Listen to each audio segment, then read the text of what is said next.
So hello guys, welcome back to my YouTube channel. दोस्तों, आज हम आपको फिजिक्स और केमिस्ट्री से संबंधित महत्वपूर्ण प्रश्नों के बारे में बताएंगे जो प्री बीएससी नर्सिंग एग्जाम में आने वाले हैं। जहां से ही हम आपको टॉप इम्पोर्टेंट एमसीक्यू क्वेश्चनों को बताएंगे, जहां से ही आपका 40 नंबर के क्वेश्चन बनने वाले हैं। यानी कि फिजिक्स और केमिस्ट्री से संबंधित टोटल 40 नंबरों के 40 क्वेश्चन पूछे जाएंगे। तो हम आपको जो क्वेश्चन बताएंगे वो प्री बीएससी नर्सिंग में आने वाले हैं।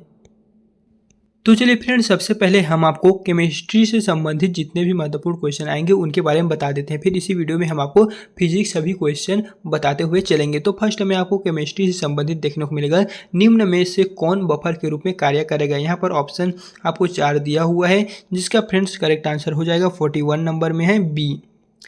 Na2B4O7 प्लस H3BO3 यही बफर के रूप में कार्य करेगा और बाकी जो 3 ऑप्शन दिया गया है ये बफर के रूप में कार्य नहीं करेगा। तो ऑप्शन जो है वो बी ही इसका राइट आंसर हो जाएगा। फिर आपको 42 नंबर या फिर सेकंड नंबर के क्वेश्चन में देखने को मिलेगा, जहाँ पर है अभिकथन दिया हुआ है एलिल मुक्त मूलक सामान्य एल्किल मुक्त मूलक से अधिक स्थायी होता है। जो कारण है एलिल मुक्त मूलक अनुवाद से स्थायी होता है। तो फ्रेंड्स, ऑप्शन यहाँ पर आपको 4 दिया गया है, जिसका जो करेक्ट आंसर हो जाएगा 42 नंबर का ऑप्शन नंबर ए। दोनों जो कथन है एवं कारण सही है, एवं कारण जो आर का है वो अभिकथन एक ही सही व्याख्या। यानी फ्रेंड्स, हम आपको बता दें ये जो दोनों कथन दिया गया है ये दोनों ही सही है, लेकिन जो आर है वो एक ही सही व्याख्या स्पष्ट करते हैं। यही इसका राइट आंसर हो जाएगा।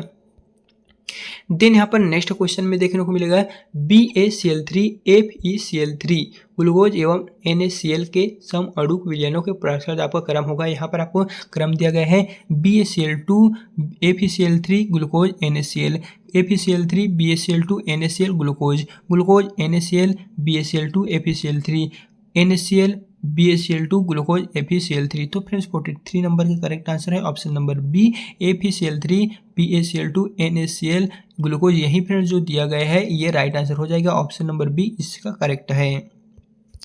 फिर यहाँ पर नेक्स्ट क्वेश्चन में देखने को मिलेगा, किस प्रकार के क्रिस्टल में केवल एक से ज्यादा ब्रेबीज जालक होता है। षटकोणीय, त्रिनताक्ष, त्रिसमांताक्ष, एकनाताक्ष। तो फ्रेंड्स, 44 नंबर का करेक्ट आंसर है ऑप्शन नंबर है षटकोणीय। जो क्रिस्टल होते हैं षटकोणीय प्रकार के क्रिस्टल में केवल एक से ज्यादा ब्रेबीज जालक पाए जाते हैं।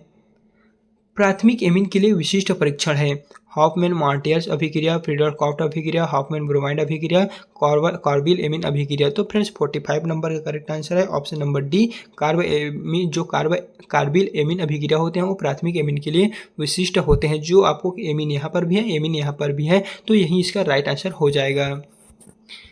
फिर यहाँ पर फ्रेंड्स आपको नेक्स्ट क्वेश्चन में देखने को मिलेगा, जहाँ पर आपको सूची 1 और सूची यहाँ पर 2 दिया गया है, जिसको आपको सही मिलान करना है। जिसके लिए आपको कुछ इस प्रकार से 4 आपको ऑप्शन दिए गए हैं। तो इन चारों ऑप्शनों में से जो है वो एक करेक्ट होने वाले हैं। तो हो जाएगा फ्रेंड्स ऑप्शन नंबर जो सी दिया गया है यही करेक्ट हो जाएगा। तो चलिए अब हम आपको इसे मिलान करके बता देते हैं। जो ऑप्शन सी में है ए का हो जाएगा फ्रेंड्स थर्ड में। तो चलिए थर्ड में हम मिलान कर लेते हैं। फिर बी का हो जाएगा जो यहाँ पर दिया गया है 5वें में। तो चलिए हम 5वें का भी मिलान यहाँ से कर लेते हैं। फिर दिया गया है सी का मिलान फर्स्ट से, तो सी का मिलान हम फर्स्ट से कर लेते हैं। और दिया गया है डी का मिलान सेकंड से, तो चलिए डी का मिलान भी हम सेकंड से कर लेते हैं। फिर बच गया हमारा ई है और चौथे है। तो इस प्रकार इसका जो राइट आंसर है और फ्रेंड्स हमने यहाँ से करके बता दिया है। तो इसी तरह इसका करेक्ट आंसर आपको ऑप्शन नंबर सी में देखने को मिल जाएगा। इन फ्रेंड्स, आपको किस टॉपिक पर वीडियो चाहिए, जैसे कि नर्सिंग अभिलक्षणता और बायोलॉजी में आपका 2 बनने वाले हैं, वनस्पति विज्ञान और जीव विज्ञान। एंड इसी तरह आपको अंग्रेजी के टॉपिक से आप जिस भी टॉपिक को लेकर हमें कमेंट करेंगे हम उसके बारे में जल्द से जल्द वीडियो बना के चैनल में अपलोड कर देंगे। तो आप जल्दी से हमें कमेंट बॉक्स में बताइएगा। फिर यहाँ पर आपको 47 नंबर के क्वेश्चन में दिया हुआ एक कथन है मुक्त ऊर्जा में कमी स्वतः क्रिया का कारण है। तो कारण है स्वतः क्रियाएं सदा उसमें छिपी होती है। तो इसे जो 4 ऑप्शन आपको देखने को मिलने वाले हैं, इसमें से फ्रेंड्स ऑप्शन नंबर सी जो कथन ए सही है परंतु आर गलत है। यानी कि ये जो है मुक्त ऊर्जा में कमी स्वतः क्रिया का कारण है। तो हाँ, 100% करेक्ट है। फिर है कारण में है स्वतः क्रियाएं सदा उसमें छिपी होती है, तो गलत दोस्तों, ये गलत हो जाएगा। तो ऑप्शन नंबर ए ही इसका राइट है। फिर यहाँ पर नेक्स्ट क्वेश्चन है SO2 कार्य करता है विरंजक एजेंट के रूप में, ऑक्सीकरण एजेंट के रूप में, अवकलन एजेंट के रूप में, विसंक्रामक एजेंट के रूप में। तो SO2 जो कार्य करता है वो क्या कार्य करता है वो आपको बताना है इन चारों ऑप्शनों के रूप में। तो दोस्तों इसका करेक्ट आंसर हो जाएगा ऑप्शन नंबर ए विरंजन एजेंट के रूप में जो SO2 होता है वो इसी के रूप में कार्य करता है। फिर 49 नंबर में है ऑर्बिटल की आकृति दी जाती है चक्रण क्वांटम संख्या से, चुंबकीय क्वांटम संख्या से, एजीमुथल क्वांटम संख्या से, प्रधान क्वांटम संख्या से। तो 49 नंबर का करेक्ट आंसर है option number c, azimuthal quantum संख्या से ऑर्बिटल की आकृति दी जाती है। फिर फ्रेंड्स यहाँ पर आपको 50 नंबर के क्वेश्चन में देखने को मिलेगा एक फैराडे विद्युत 1 ग्राम मोल धातु परमाणु मूलन जो विलयन होते हैं वो मुक्त करेगा BaCl2, CaSO4, AlCl3, NaCl। तो फ्रेंड्स 50 नंबर का करेक्ट आंसर हो जाएगा ऑप्शन नंबर डी जो दिया गया है NaCl एक फैराडे विद्युत 1 ग्राम मोल धातु परमाणु NaCl विलयन से मुक्त करेगा, यही इसका करेक्ट आंसर हो जाएगा। एंड फ्रेंड्स वहाँ पर हमने केमिस्ट्री से संबंधित टॉप 10 क्वेश्चनों के बारे में बता दिए हैं। अब चलिए हम आपको फिजिक्स से संबंधित जो और 10 क्वेश्चन हैं उनके बारे में बताएंगे। फिर हम आपको फिर से केमिस्ट्री के 10 क्वेश्चन बताएंगे, उसके पश्चात फिर से फिजिक्स के 10 क्वेश्चन बताएंगे। इस तरह हम आपको 10-10 क्वेश्चन के अकॉर्डिंग चल रहे हैं। तो यहाँ पर आपको देखने को मिलेगा फिजिक्स के फर्स्ट क्वेश्चन में जहाँ पर है एक कमरे की छत से एक W1 भार वाली वस्तु को W2 भार वाली जंजीर द्वारा लटकाया गया है। छत द्वारा जंजीर को खींचने के लिए लगाया गया बल क्या है वो बताना है। W1, W2, W1 plus W2, W1 plus W2 upon 2। तो फ्रेंड्स इसका राइट आंसर हो जाएगा ऑप्शन नंबर सी, W1 प्लस W2। इसका जो ऑप्शन में प्रश्न दिया गया है उसका करेक्ट आंसर यही है। फिर नेक्स्ट क्वेश्चन है दो उपग्रह हैं A और B पृथ्वी के पारित एक ही कक्षा में घूम रहे हैं। बी का द्रव्यमान ए के द्रव्यमान का कितना गुना है वो आपको यहाँ से बताना है कि गुना जो है वो कुछ इस प्रकार है। ए व बी की चाल समान है। पृथ्वी प्लस जो ए है की स्थिति ऊर्जा वही है जो पृथ्वी प्लस बी की स्थिति ऊर्जा है। ए व बी की गतिज ऊर्जा बराबर है। पृथ्वी प्लस ए की कुल ऊर्जा वही है जो पृथ्वी प्लस बी की कुल ऊर्जा का योग है। तो 22 नंबर का करेक्ट आंसर है ऑप्शन नंबर ए व बी की जो है चाल है वो समान है। इस तरह यहाँ पर 22 नंबर का करेक्ट आंसर में आपको देखने को मिल जाएगा। एंड यहाँ पर आपको नेक्स्ट क्वेश्चन में फ्रेंड्स देखने को मिलेगा स्तंभ 1 दिया गया है और स्तंभ 2 दिया गया है। तो आपको इनका जो मिलान है वो इस क्रम में यहाँ से करते जाना है। तो चलिए हम आपको बता देते हैं कि 23 नंबर का करेक्ट आंसर है ऑप्शन नंबर जो है ए, यानी कि यहाँ पर जो दिया गया है ए का आंसर आपको क्यू में देखने को मिलेगा।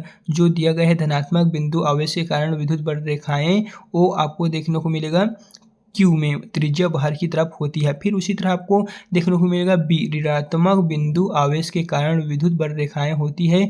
तो जो आपको ऑप्शन नंबर देखने को मिलेगा फ्रेंड्स बी त्रिज्याएं अंदर की तरफ होती हैं, यही इसका राइट आंसर हो जाएगा।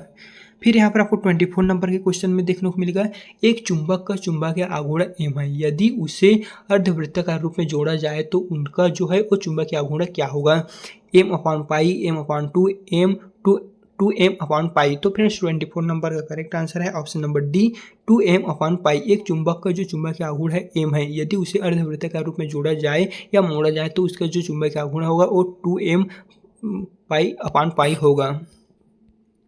फिर यहाँ पर नेक्स्ट क्वेश्चन है एक रेडियोधर्मी नमूने की सक्रियता 3 दिन में घटकर अपने प्रारंभिक मान की 1/3 रह जाती है तो 9 दिन पश्चात क्या होगी। जो प्रारंभिक मान की 1/27, प्रारंभिक मान की 1/9, प्रारंभिक मान की 1/18, प्रारंभिक मान की जो है 1/3। तो इसका जो करेक्ट आंसर है फ्रेंड्स वो आपको ऑप्शन नंबर ए में देखने को मिलेगा। प्रारंभिक मान की 1/27 यही करेक्ट है।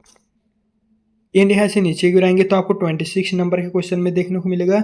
यहाँ पर आपको एक और 2 सर्कल दिया हुआ है ए बी एरो एफ। तो बताना है कि चित्र अनुसार दीवार चिकनी है परंतु ए व बी की संपर्क सतह खुरदुरे संतुलन में ए के कारण बी पर लगने वाला घर्षण है ऊपर की तरफ नीचे की तरफ शून्य या निकाय संतुलन में नहीं रह सकता। तो 26 नंबर का करेक्ट आंसर है ऑप्शन नंबर डी निकाय संतुलन में नहीं रह सकता। ये फ्रेंड्स इसका राइट आंसर हो जाएगा।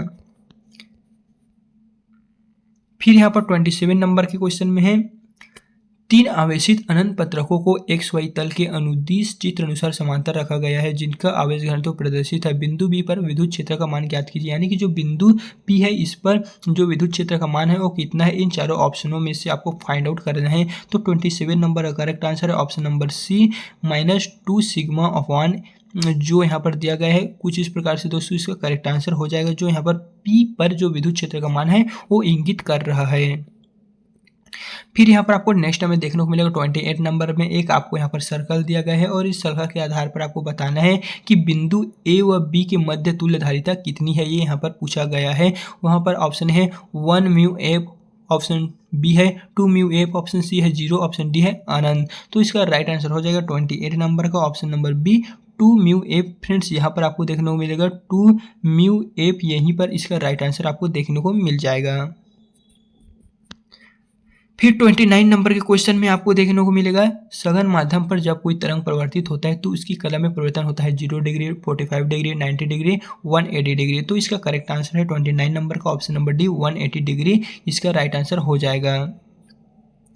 फिर फ्रेंड्स यहाँ पर आपको नेक्स्ट क्वेश्चन के अकॉर्डिंग देखने को मिलेगा जहाँ पर है दो माध्यमों को अलग करने वाली सतह पर प्रकाश की जो किरणें है वो कितनी पड़ती है। तो इसका जो करेक्ट आंसर है वो फ्रेंड्स आपको 30 नंबर का देखने को मिलेगा ए। यहाँ पर जो लिखा हुआ है यही फ्रेंड्स इसका करेक्ट आंसर है, जैसा कि चित्र में दर्शाया गया है कोई अकॉर्डिंग यहाँ पर आपको देखने को मिल जाएगा।